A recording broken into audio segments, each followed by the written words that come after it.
दुसऱ्याचं दुःख पाहून माणसाचं अंतकरण द्रवलं पाहिजे. सांगू, जास्त झालेला पैसा श्रीमंताचा असू द्या नाहीतर साधूचा असू द्या, ते कागद असतात. कामापेक्षा जास्त झालेला पैसा श्रीमंताचा असू द्या नाहीतर साधूचा असू द्या, ते कागद असतात. आणि कागद कोण मापित असतात? कागद मोजायचं काम कोण करतात? येडे माणसं करतात ना. येडेच माणसं करतात. तुमच्यापेक्षा जर जास्त, कामापेक्षा जास्त असेल ना, कधीतरी गरीबाला तुम्ही मदत केली पाहिजे. एखादा दिवस माणसाचा असा असला पाहिजे की त्या दिवशी माणसाला सुखाने झोप येईल. एखाद्या दिवशी जर तुम्ही एखाद्या गरीबाला मदत कराल ना, तो दिवस पहा तुमच्या जीवनातला सगळ्यात आनंदाचा दिवस आहे. सगळ्यात आनंदाचा दिवस.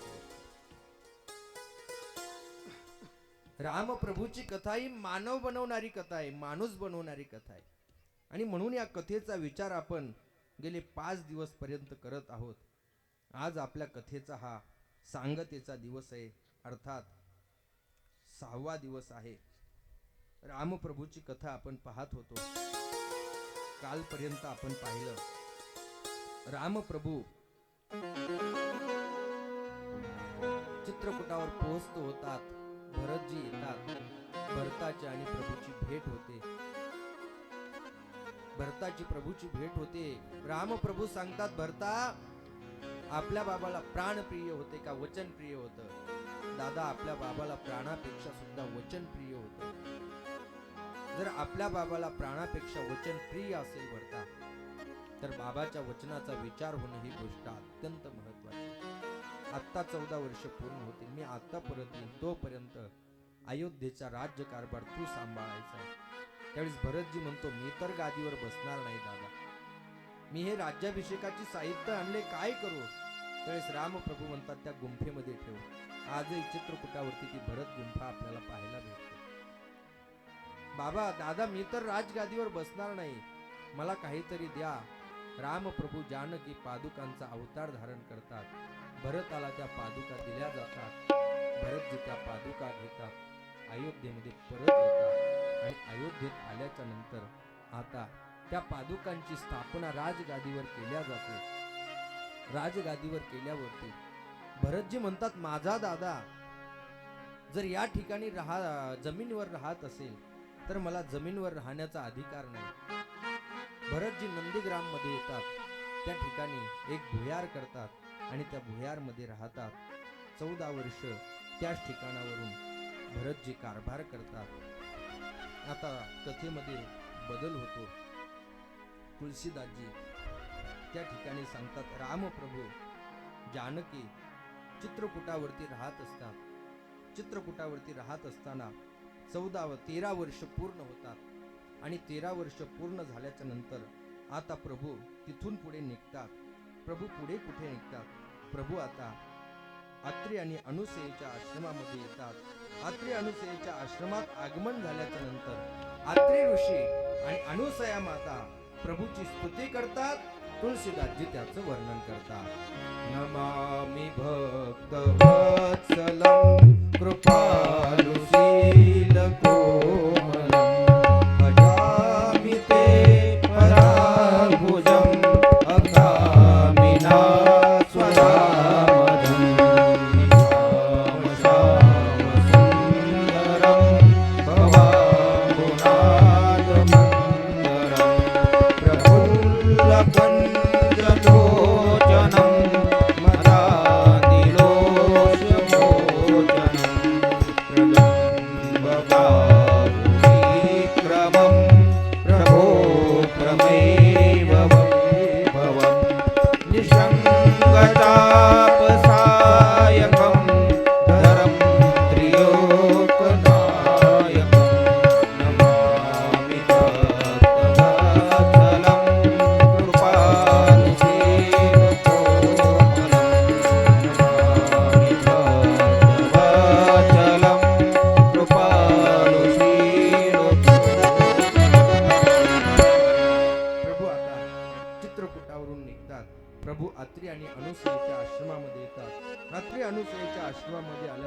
एक धर्माचा एक रात्रीचा मुक्काम त्या ठिकाणी होतो.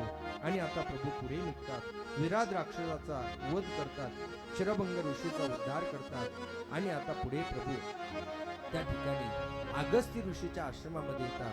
परंतु अगस्त्य ऋषीच्या आश्रमामध्ये येण्याच्या अगोदर त्या ठिकाणी प्रभूला सुतीक्ष्णजी भेटतात. सुतीक्ष्ण कोण आहेत? सुतीक्ष्ण हे अगस्त्य ऋषीचे शिष्य आहेत. ते ऋषीच्या आश्रमामध्ये का राहत नाहीत त्याचाही एक इतिहास आहे. आश्रमाच्या समोर एक जांभळाचं झाड आहे. विद्यार्थ्यांना जांभळ खाण्याची इच्छा होती आणि म्हणून जांभळ पाडण्यासाठी एक विद्यार्थी गुरुजीच्या पूजेतला शालिग्राम घेऊन येतो आणि त्या शालिग्रामने जांभळ पाडण्याचं काम करतो. जांभळ तर खाली पडतं, परंतु शालिग्राम पलीकडे डोहात पडतो. डोहात पडल्यावर आता गुरुजी आल्यावर पूजा करायला तर बसतील, शालिग्राम तर दिसणार नाही. मग काय करायचं? जांभळ आणि शालिग्राम दिसायला सारखंच, म्हणून शालिग्रामच्या जागेवर जांभळ नेऊन ठेवल्या जातं. आणि जांभूळ ठेवल्याच्या नंतर गुरुजी ज्यावेळेस येतात आणि पूजा करायला लागतात, जांभळ आता पाणी पडल्यावर ते काय चोळायला लागले, सगळं जांभळच होतं. कोणी केलंय? सगळ्यांनी सुतीक्ष्णाचं नाव सांगितलं. सुतीक्ष्णाला गुरुजींनी आश्रमातून बाहेर काढून दिलं. खऱ्या अर्थाने सुतीक्ष्ण हा गुरु भक्त आहे. अपराध घडला त्याच्याकडून, गुरु भक्त आहे, गुरुजीवर त्याची अत्यंत श्रद्धा आहे. परंतु गुरुजीची आज्ञा आहे ना, आश्रमात राहायचं नाही, म्हणून तो त्या ठिकाणावरून निघून जातो. आश्रम तयार करून तिथेच कुटिया तयार करून बाहेर राहतो. प्रभू अगस्त्यला भेटण्याच्या अगोदर सुतीक्ष्णाला भेटतात. ऐका, कधी कधी गुरुमुळे शिष्याचा उद्धार होत असतो, तर कधी कधी शिष्यामुळे सुद्धा गुरुचा उद्धार होतो. कधी कधी शिष्यामुळे सुद्धा गुरूंचा उद्धार होतो. पंजाब प्रांतातली घटना आहे पहा. काही साधू रस्त्याने चालले होते. त्यांना एक विद्यार्थी दिसला, एक पोरगा दिसला. विचारलं, काय रे तुझं नाव? तो म्हणला, माझं नाव आडिया. काय म्हटलं? माझं नाव आडिया. म्हटले, येशील आमच्या आश्रमात? येईल, पण आपल्याला एका वेळेला 2.5 शेर खायला लागतं. एवढं जर खायला भेटत असेल तर आपण कुठं राहिला तरी, आपल्याला काय इथं काय तिथं काय, मला एक वेळेला 2.5 शेर खायला लागतं, तेवढं भेटलं पाहिजे. ते गुरुजी म्हटले, आश्रमामध्ये भरपूर खायला आहे. म्हटले, चाल. गुरुजींनी त्या आडियाला घेतलं. आश्रमामध्ये आडिया राहत होता. एकादशीचा दिवस आला. गुरुजीने सांगितलं, आडिया आज एकादशी, आज सगळ्यांनी उपवास धरायचा. त्यावेळेस तो आडिया म्हटला, आपल्याला बाकी काही माहित नाही, तुम्हाला सांगितलं होतं ना आधीच, आपल्याला 2.5 शेर खायला लागतं. 2.5 शेर खायला लागेल. ते म्हटले, तुला आश्रमात तर बनवता येणार नाही, फराळाचं साहित्य तुला उपलब्ध होईल, परंतु आश्रमाच्या बाहेर जाऊन बनवायचं आणि खायचं. तो म्हटलं, काही अडचण नाही. 2.5 शेर त्याला ते शेंगदाणे, साबुदाण्याची खिचडी, म्हणजे तो साबुदाणा, मिरच्या, बटाटे, तेल सगळं दिलं. गुरुजींनी त्याला फक्त एक गोष्ट सांगितली की आडिया, प्रसाद तयार झाल्याच्या नंतर ठाकूरजीला आवाज द्यायचा असतो. ठाकूरजीला, देवाला आवाज द्यायचा असतो. त्याला नैवेद्य समर्पण करायचं आणि नंतर ग्रहण करायचा. फक्त बोलवायचं असतं, येत नसतो म्हटले. फक्त बोलवायचं असतं, ठाकूरजीला बोलवायचं असतं. असं म्हटल्याच्या नंतर तो आडिया होता, गुरुवचनावर विश्वास होता बिचाराचा. तो आला. 2.5 शेर अन्न होतं. त्याने ते खिचडी बनवली, 2.5 शेर अन्न बनवलं, खिचडी बनवली. असं ताट समोर ठेवलं आडियाने, वैश्वदेव केला आणि सुरुवात करणार तेवढ्यात त्याला गुरुजीचे शब्द आठवले की ठाकूरजीला बोलवायचं असतं. त्याने आवाज दिला, ओ गुरुदेव के ठाकूर, जल्दी पधारो. गुरुदेव के ठाकूर, याचा त्यांचा काही संबंध नाही. गुरुदेव के ठाकूर, ओ गुरुदेव के ठाकूर, जल्दी पधारो. जल्दी पधारो म्हटल्याच्या नंतर भगवंताने त्याच्या अंतकरणातला भाव जाणला आणि रामप्रभू आले. आणि आडियाने डोळे उघडण्याच्या अगोदर रामप्रभूने ताट घेतलं फराळाचं, फराळ करायला सुरुवात केली. याने डोळे उघडले आणि विचारलं, कोण आहे तू? कोण आहे? त्यावेळेस म्हटले, तूच आवाज दिला होता ना गुरुदेव के ठाकूर. आलो म्हटले. अरे गुरुजींनी फक्त सांगितलं होतं आवाज द्यायला, येत नसतो सांगितलं, तू कस काय आला? अरे पण तू आवाज दिला, आलो म्हटले. ती एकादशी तशीच गेली. पुढच्या एकादशीला गुरुजीला म्हटलं, तो गुरुजी येतोय, तो येतोय. तो कोण? तुमचा ठाकूर येतोय म्हटले खायला. आता 2.5 शेरात भागणार नाही म्हटले, 5 शेर लागेल, कारण त्याचा 2.5 शेर आणि माझा 2.5 शेर. 5 शेर लागेल म्हटले. 5 शेर त्याला ते गुरुजी म्हटले, अरे तुझी भूक जास्त आहे म्हटले, जा घेऊन जा म्हटल्याच्या नंतर 5 शेर त्याला शिदा देण्यात आला. आडियाने तो शिदा बनवला, खिचडी तयार केली, 2 ताटं तयार केले.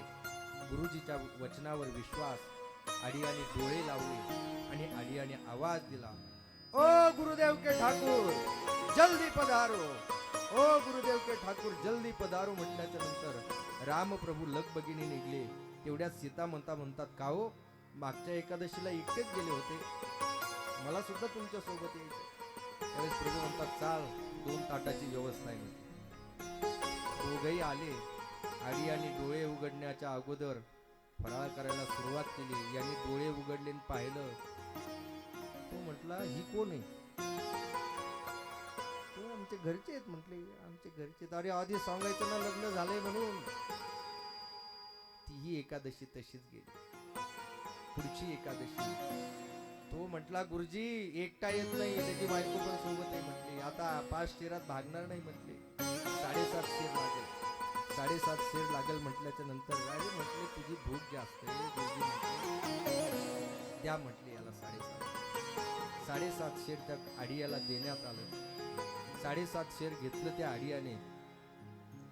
घेतल्याच्या नंतर तो आला, त्याने ती फराळ तयार केलं. 3 पात्र तयार केले. 3 पात्र तयार केले. गुरुजीच्या वचनावर विश्वास आडियाचा, गुरूंच्या वचनावर विश्वास होता. आडियाने डोळे झाकले आणि आवाज दिला, ओ गुरुदेव के ठाकुर जल्दी पधारो, ओ गुरुदेव के ठाकुर जल्दी पधारो म्हटल्याच्या नंतर रामप्रभू जानकी निघाले. त्यावेळेस लखनजी म्हटले, का हो मागच्या एकादशीला दोघच गेले, मला सुद्धा यायचंय सोबत. प्रभू म्हणले, चाल 3 ताटाची व्यवस्था आहे. तिघही आले. याने डोळे उघडायच्या अगोदर तिघही ताटावर फराळ करायला सुरुवात केली. अरे हा कोण आहे म्हटले, आता म्हटले हा माझा भाऊ आहे, सोबतच असतो म्हटले. अरे तुमच्या घरात माणसं आहेत किती, दरवेळेला एक वाढतोय म्हटले. ही एकादशी आडियाची तशी. पुढची एकादशी तो म्हटला, गुरुजी त्याचा भाऊ बी सोबत आहे म्हटले. आता 7.5 शेरावर काही नाही, 10 शेर अन्न लागेल म्हटले. अरे किती खातो म्हटले. गुरुजीने सांगितलं, द्या रे याला. त्या आडियाने घेतलं. घेतल्याच्या नंतर आला. सगळी ती खिचडी बनवली. 4 पात्र तयार केले. 4 पात्र तयार केले आणि आवाज दिला. गुरुवचनावर विश्वास होता ना. आवाज दिला, ओ गुरुदेव के ठाकुर जल्दी पधारो, ओ गुरुदेव के ठाकुर जल्दी पधारो म्हटल्याच्या नंतर रामप्रभू लखन जानकी निघाले. तेवढ्यात हनुमानजी म्हणतात, का हो कुठे निघाले? राम लक्ष्मण जानकी जय बोलो हनुमान. म्हटले कुठे निघाले? म्हटले चाल म्हटले, आहे अजून पात्राची व्यवस्था आहे म्हटले. 4 पात्र आले. चौघही 4 पात्रावर फराळ करायला सुरुवात केली. त्या आडियाने डोळे उघडले, दात खाल्ले. म्हणलं, अरे अरे माणसं आहेत किती तुमच्या घरात, प्रत्येक एकादशीला एक जण वाढत चाललाय म्हटले. तीही एकादशी तशीच गेली. आता पुढची एकादशी आली आणि पुढच्या एकादशीला तो म्हटला, गुरुजी त्यांच्या घरात खूप माणसं आहेत, खादाड आहेत गुरुजी, आपल्या आश्रमातलं अन्न खातात सगळे म्हटले. म्हणले आता 10 शेर नाही 12.5 शेर अन्न लागेल म्हटले. अरे किती खातो आडिया, जा घेऊन म्हटल्याच्या नंतर आडिया त्याने ते आणलं. ते सगळं साहित्य आणल्याच्या नंतर त्या आडियाने आज खिचडी बनवली नाही महाराज. इकडे लक्ष द्या. आडियाने खिचडी बनवली नाही. आडियाने सगळं साहित्य असं समोर ठेवलं. आडियाने डोळे झाकले आवाज दिला, ओ गुरुदेव के ठाकुर जल्दी पधारो, ओ गुरुदेव के ठाकुर जल्दी पधारो म्हटल्याच्या नंतर त्या ठिकाणी रामप्रभू लखन जानकी हनुमानजी आले. आल्याच्या नंतर आडियाने लगेच आपले डोळे उघडले आणि आडियाने सांगितलं, तो साबुदाणा, ते शेंगदाणे, ते बटाटे, त्या हिरव्या मिरच्या सगळं तयार करायचं. माझा वाटा मला काढून द्यायचा आणि नंतर तुम्ही खायचं. जमणार नाही म्हटले, आता जमणार नाही. आता प्रभूने जानकीकडे पाहिलं, लखनजीकडे पाहिलं, हनुमानजीकडे पाहिलं. लखनजीने चूल तयार केली. माझ्या हनुमंतरायांनी सरपण गोळा केलं. जानकी मातेने ते सगळं फराळ बनवलं आणि बनवल्याच्या नंतर अशी पंगत बसली होती, अशी पंगत बसली होती. रामप्रभू, लखन, जानकी, हनुमानजी, इकडं आडियाला त्याचा वाटा दिला होता. आणि आता तेवढ्यात रामप्रभूने डोळे झाकले आणि आवाज द्यायला सुरुवात केली. आडिया म्हटला होता, कोणाला आवाज देता? ते म्हटले, अरे आमचे सुद्धा ठाकूरजी आहेत ना, आमचे सुद्धा ठाकूरजी आहेत. तेवढ्यात शिवजी सुद्धा त्या पंक्तीला येऊन बसले. एवढी सुंदर पंगत होते. रामप्रभू, लखन, जानकी, शिवजी, हनुमानजी अशी सुंदर पंगत होती. आणि आता फराळ करायला हे सगळे सुरुवात करणार. तेवढ्यात आडियाने सांगितलं, खबरदार म्हटले, जर अण्णाला हात लावला तर आमच्या आश्रमातला अन्न नाही. जोपर्यंत माझे गुरुजी या ठिकाणी येणार नाहीत ना, तोपर्यंत कोणीच खायचं नाही, कोणीच खायचं नाही, कोणीच खायचं नाही. आडिया पळत पळत आश्रमामध्ये आला. गुरुजींचा हात पकडला. गुरुजी चला, पंगत बसलीये गुरुजी, भली मोठी पंगत आहे म्हटले, आपल्या आश्रमातला अन्न आहे म्हटले. चला गुरुजी, चला गुरुजी, चला गुरुजी पाहायला. अरे कोणाची पंगत आहे? तुमचा ठाकूर म्हटले, त्याची पंगत बसली. अरे येत नसतो. नाही गुरुजी, आलाय एकटा नाही, त्याच्या सौभाग्य होती, भावासह, सेवकासह, त्याच्या ठाकूरजीला सुद्धा त्याने बोलवले. चला गुरुजी, चला गुरुजी. नाही रे आडिया, नाही, चला गुरुजी.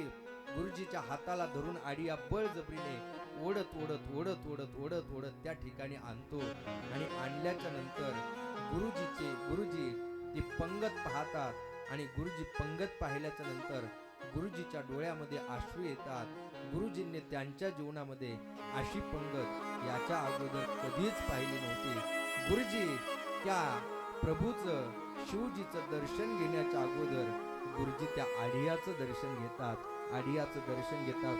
म्हणतात, आडिया भाग्यवान आहे लेका, भाग्यवान आहे लेका, माझ्या अगोदर प्रभूने तुला दर्शन दिलं. कधी कधी शिष्यामुळे सुद्धा गुरुचा उद्धार होतो. सुतीक्ष्ण आहे, गुरुवरती निष्ठा आहे, गुरुजींवर श्रद्धा आहे. अपराध घडलाय म्हणून प्रभू त्या सुतीक्ष्णाचा भाव जाणतात आणि अगस्तीनला भेटण्याच्या अगोदर प्रभू त्या सुतीक्ष्णाला भेटतात. सुतीक्ष्णजी ऋषीच्या आश्रमा, अगस्ती ऋषींच्या आश्रमामध्ये घेऊन येतात. अगस्ती ऋषीच्या आश्रमात आल्याच्या नंतर अगस्ती ऋषी सुतीक्ष्ण सांगतो, बाबा प्रभू तुमच्या भेटीसाठी आलेले, प्रभू तुमच्या भेटीसाठी आलेत. हे ऐकल्याच्या नंतर त्या ठिकाणी आता अगस्ती ऋषी बाहेर येतात. अगस्ती ऋषी बाहेर आल्याच्या नंतर अगस्ती ऋषी प्रभूचं दर्शन घेतात. एक रात्रीचा विश्राम त्या ठिकाणी होतो. प्रभू अगस्ती ऋषीला आता राक्षसांना मारण्याचे मंत्र विचारतात. राक्षसाला मारण्याचे मंत्र अगस्तीलाच का विचारले? याचं कारण असे, शत्रू हा समुद्राच्या पलीकडचा आहे आणि समुद्र प्राशन करण्याची ताकद फक्त आणि फक्त अगस्तीचीच आहे. आणि म्हणून अगस्तीला शत्रूला मारण्याचे प्रश्न विचारल्या जातात, मंत्र विचारल्या जातात. त्या ठिकाणी आता अगस्ती ऋषीला प्रभू म्हणतात की आम्ही कुठं राहिलं पाहिजे, आम्ही कुठं राहिलं पाहिजे. त्यावेळेस अगस्ती ऋषी प्रभूला सांगतात, ज्या ठिकाणी गोदावरी नदीचा आकार धनुष्याकार आहे, 5 वटवृक्ष ज्या ठिकाणी एकत्रित आहेत ना, अशा पंचवटीमध्ये प्रभू तुम्ही राहिलं पाहिजे. सुदैवाने महाराष्ट्राचं आणि नाशिक जिल्ह्याचं नाव त्या ठिकाणी येतं, पंचवटीचं नाव येतं. तुळशीदासजी त्याचं वर्णन करतात. हे प्रभु परम मनोहर ठाऊ, पावन पंचवटी तेहि नावो. हे प्रभु परम मनोहर ठाऊ, पावन पंचवटी तेहि नावो. दंडक बना पुनीत प्रभु करहो, उग्र साप कर कर हरहु. हे प्रभु परम मनोहर ठाऊ, पावन पंचवटी तेहि नावो.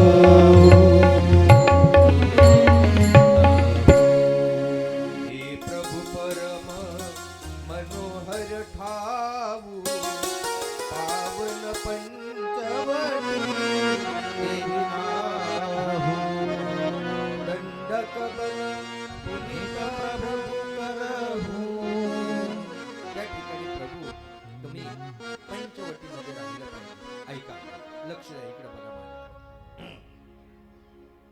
लहान मुलं थोडे सांभाळा ज्याचे असतील त्यांनी. प्रभू तुम्ही पंचवटीमध्ये राहिलं पाहिजे. आजही त्या 5 वटवृक्षाची उदारता कायम आहे. आजही आपण नाशिकला पंचवटीमध्ये गेला तर आजही आपल्याला ते 5 वटवृक्ष पाहायला भेटतात की ज्या ठिकाणी प्रभू राहत होते. 2 कुटिया तयार केल्या जातात. एका कुटियेमध्ये राम प्रभू जानकी, एक कुटिया लखनजीसाठी, आणि एक दिवशीचा प्रसंग आहे. प्रभू अत्यंत प्रसन्न मुद्रेने आहेत आणि लखनजी प्रभूला काही प्रश्न विचारतात. ऐका, खूप सुंदर आहे. प्रश्न एका वाक्यात आहेत आणि उत्तर सुद्धा एका वाक्यात आहे. 5 प्रश्न आहेत, 5 उत्तर आहेत. पहिला प्रश्न आहे ज्ञान कशाला म्हणतात. दुसरा प्रश्न आहे वैराग्य कशाला म्हणतात. तिसरा प्रश्न आहे माया कशाला म्हणतात. चौथा प्रश्न आहे जीव कशाला म्हणतात. आणि 5वा प्रश्न आहे भक्ती कशाला म्हणतात. प्रश्न एका वाक्यात, उत्तर सुद्धा एका वाक्यात. ज्ञान कशाला म्हणतात. सर्व ठिकाणी ब्रह्म पाहणे याला ज्ञान म्हणतात. झालं उत्तर. वैराग्य कशाला म्हणतात. सर्व भोगांना काकविष्ठेप्रमाणे समजणं याला वैराग्य म्हणतात. झालं उत्तर. माया कशाला म्हणतात. मी आणि माझं एवढंच जो जाणतो त्याला माया म्हणतात. चौथा प्रश्न आहे जीव कशाला म्हणतात. जो आत्मस्वरूपाला विसरला ना त्याला जीव म्हणतात. विसरली तया थोर झाली हानी, पचतील खाणे चवळे. जो आत्मस्वरूपाला विसरला त्याला जीव म्हणतात. आणि शेवटचा प्रश्न आहे भक्ती कशाला म्हणतात. काय सुंदर उत्तर माझ्या प्रभूने दिलं. प्रभू म्हणतात ज्याने मी प्रसन्न होतो ना त्याला खऱ्या अर्थाने भक्ती म्हणतात. ज्याने मी प्रसन्न होतो त्याला खऱ्या अर्थाने भक्ती म्हणतात. ऐका ऐका, एखाद्या वेळेस तुम्ही भगवंताची पूजा करत असाल आणि त्याच्यामध्ये जर प्रेम नसेल ना तर भगवान परमात्मा त्याने प्रसन्न होणार नाही. परंतु तुम्ही एखाद्या वेळेस शिव्या देत असाल आणि त्यामध्ये जर प्रेम असेल तर देव प्रसन्न झाल्याशिवाय राहणार. महाराज म्हणतात प्रेमाविन भजन नाकाविन मोती अर्थाविन पोथी वाचून काय म्हणतात. भजनामध्ये प्रेम असलं पाहिजे. अर्थ कळत असेल तर माणसाने पोथी वाचली पाहिजे आणि नाक असेल तिनेच नथ घातली पाहिजे. नथ कुठं नाकातच घालता ना. एक प्रश्न विचारतो तुम्हाला. ज्याने नथ आणली त्याचं नाव तुम्ही घेता का ज्याने नाक दिलं त्याचं नाव तुम्ही घेता. खरं सांगा, खरं सांगा. देवाच्या मंडपात बसलात, ज्याने नथ आणली त्याचं नाव तुम्ही घेता का ज्याने नाक दिलं त्याचं नाव घेता.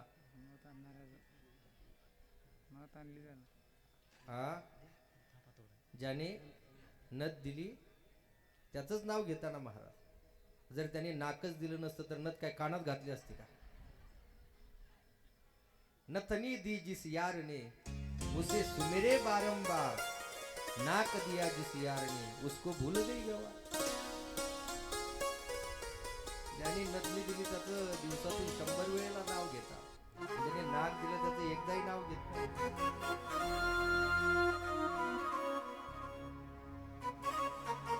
भजनामध्ये प्रेम असलं पाहिजे. थोर प्रेमाचा भुकेला,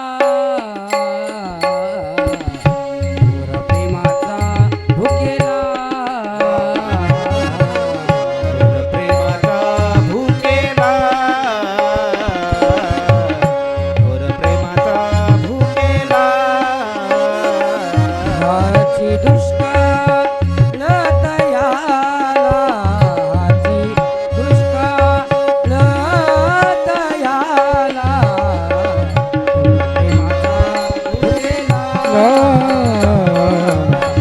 देव प्रेमाचा भुकेला, देव प्रेमाचा भुकेला.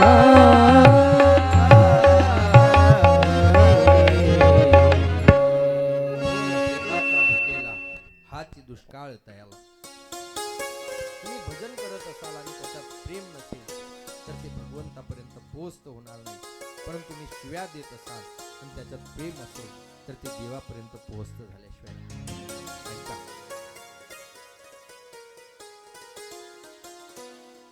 जनाबाई गंगा खेळून आपल्या वडिलांसोबत पंढरपूरला निघाली. जनाबाई पंढरपूरला आली आणि पंढरपूरला आल्याच्या नंतर जनाबाईने भगवंताचं ते स्वरूप पाहिलं आणि जनाबाईने आता जनाबाईच्या वडिलांनी ज्यावेळेस काला झाला त्यावेळेस जनाबाईला सांगितलं, जने चाल म्हटलं आपल्याला गंगाखेडला परत जायचं. त्यावेळेस जनाबाईने सांगितलं, म्हटले आता मला परत गंगाखेडला यायचं नाही. अरे जने राहणार कुठं? पांडुरंगाच्या रावळात राहणार. अरे खाणार काय? निर्माल्याचे हार खाणार, परंतु आता मी परत गंगाखेडला येणार नाही.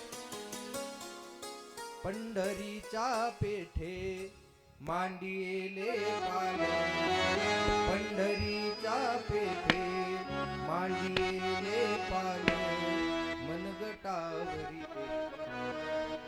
आला तुम्ही, डोईचा पदर आला खांद्यावरी, डोईचा पदर आला खांद्यावरी, भरल्या बाजारी जाईन मी.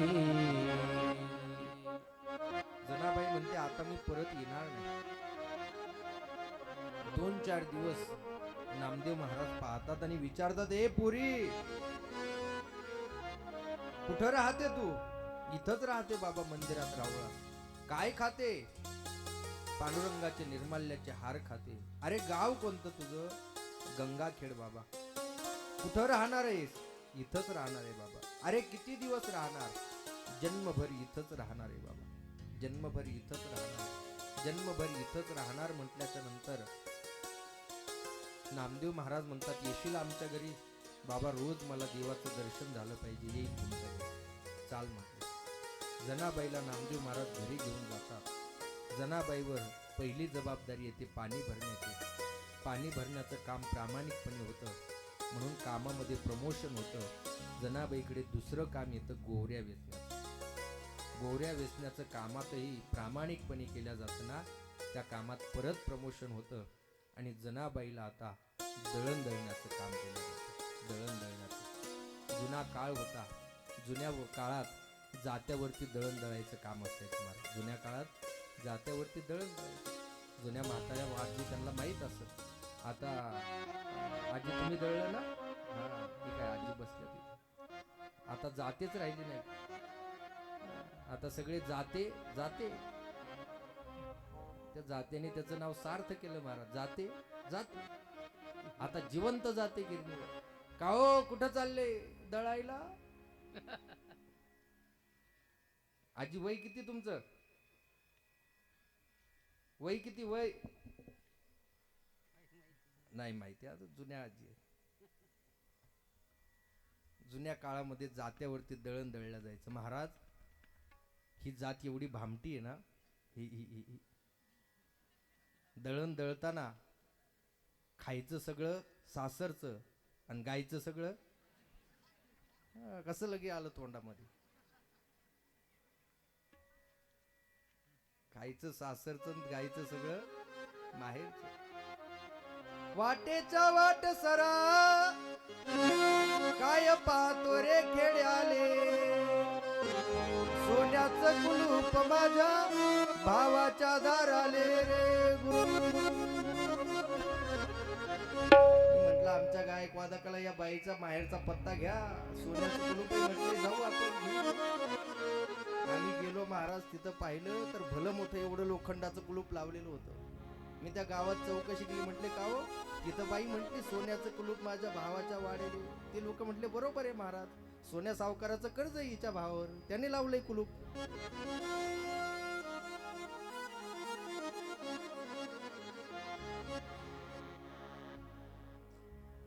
जुन्या काळामध्ये जात्यावरती दळण दळायचे.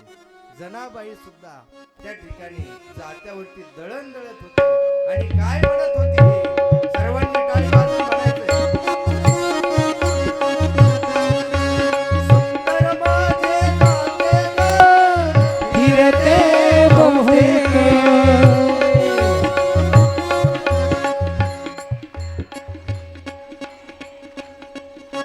सुंदर माझे जाते ग, फिरते बहुतेक.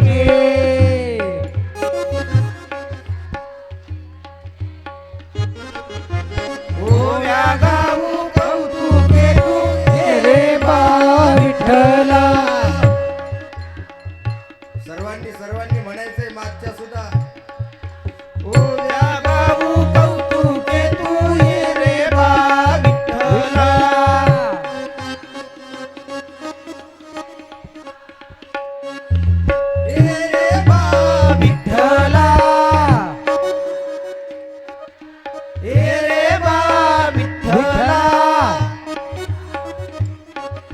ए रे बा विठ्ठला, रे बा विठ्ठला. हे रे